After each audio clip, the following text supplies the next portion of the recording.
सोचिए, दूल्हा चेहरा बांधकर शादी के लिए निकला हो, घर में ढोल नगाड़े बज रहे हो और फिर कुछ ही सेकंड में गोलियों की आवाज पूरी खुशी को मातम में बदल दी। उत्तर प्रदेश के जौनपुर से हुआ आजाद बिंदु हत्याकांड आज भी लोगों को दिल दहला रहा है, लेकिन अब इस केस में बड़ा अपडेट सामने आया है। पुलिस ने 1 लाख रुपए के इनामी आरोपी रवि यादव को इनकाउंटर में मार गिराया और यही इनकाउंटर अब पूरे इलाके में चर्चा का विषय बन चुका है। तो आखिर उस रात हुआ क्या था? कैसे शादी की खुशी कुछ मिनटों में खत्म हो गई और क्यों दूल्हे के रास्ते में गोलियों से भूंज दिया गया? पूरा मामला जानिए इस वीडियो में। 1 मई की रात आजाद बिंद अपनी बारात लेकर खुशी खुशी निकला। फूलों से सजी कार, परिवार के चेहरे पर मुस्कान और हर तरफ जश्न का माहौल। लेकिन किसी को अंदाजा नहीं था कि कुछ लोग पहले से मौत का जाल बिछाकर बैठे हैं। जैसे ही बारात खेता सराय प्लेग इलाके में पहुंची, अचानक ताबड़तोड़ फायरिंग शुरू हो गई।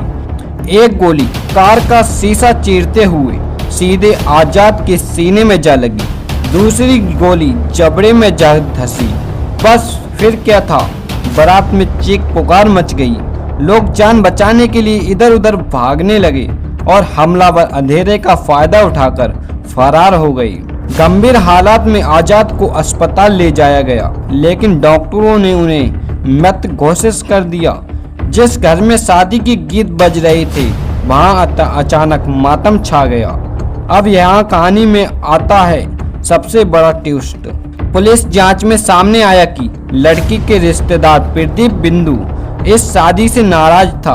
आरोप है कि उन्होंने अपने साथियों रवि यादव और भोले राजवाल के साथ मिलकर पूरी साजिश रची। यहाँ तक कि शादी से पहले दूल्हे को जान से मारने की धमकी भी दी गई थी। घटना के बाद तीनों आरोपियों पर 1-1 लाख का इनाम घोषित हुआ। पुलिस लगातार दबिश दे रही थी। फिर रविवार और सोमवार की रात खेतासराय इलाके में पुलिस चेकिंग कर रही थी, तभी बाइक पर 2 संदिग्ध दिखाई दिए। पुलिस ने रुकने का इशारा किया, लेकिन दोनों भागने लगे और फिर शुरू हुई फिल्मी अंदाज वाली मुठभेड़। बताया जा रहा है कि बदमाशों ने पुलिस पर फायरिंग शुरू कर दी। जवाबी कार्रवाई में रवि यादव घायल हो गया, जबकि उसका साथी अंधेरे में फायदा उठाकर भाग निकला। इस इनकाउंटर में एक इंस्पेक्टर के हाथ में गोली लगी, एक पुलिसकर्मी की बुलेट प्रूफ जैकेट में गोली फंसी, वरना बड़ा हादसा हो सकता था। घायल रवि यादव को अस्पताल ले जाया गया, लेकिन डॉक्टरों ने उसे मृत घोषित कर दिया। अब भी इस केस के 2 आरोपी फरार हैं। पुलिस लगातार उनकी तलाश में छापेमारी कर रही है। जौनपुर का यह हत्याकांड इसलिए भी लोगों को झकझोर रहा है क्योंकि दूल्हे की हत्या बिल्कुल फिल्मी अंदाज में हाईवे पर की गई थी, जिसने सुना वह सन्न रह गया। अब देखना होगा बाकी आरोपी कब तक पुलिस की गिरफ्त में आते हैं। इस पूरे मामले पर आपकी क्या राय है?